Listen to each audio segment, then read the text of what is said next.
Hey guys, today I'll show you how to make Swiss meringue buttercream. Firstly, separate 5 eggs and then keep only the egg whites and add 1 cup of sugar to the egg whites.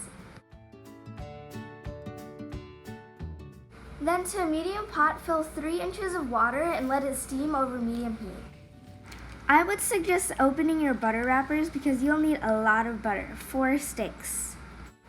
Once the water is steaming, place your egg white bowl and whisk it for around 5 minutes.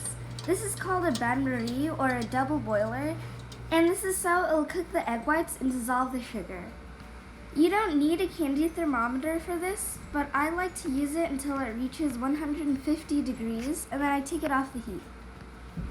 To know when you stop whisking over the double boiler if you don't have a candy thermometer, you pinch the egg whites, and if you don't feel any granules of sugar, then it's good.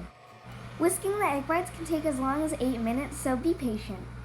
You want to keep mixing the egg whites until it's glossy and stiff peaks. Right here is glossy, but it only has soft peaks. Right here is a good texture, and you should stop at that point, because there's a chance you could overbeat your egg whites, and that's not good. So after that, take your room temperature butter and start mixing 1 tablespoon at a time, one by one. This part can take a pretty long time.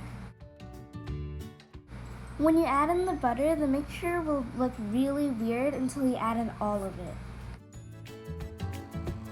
This is what my frosting looked like when I added in only half the butter.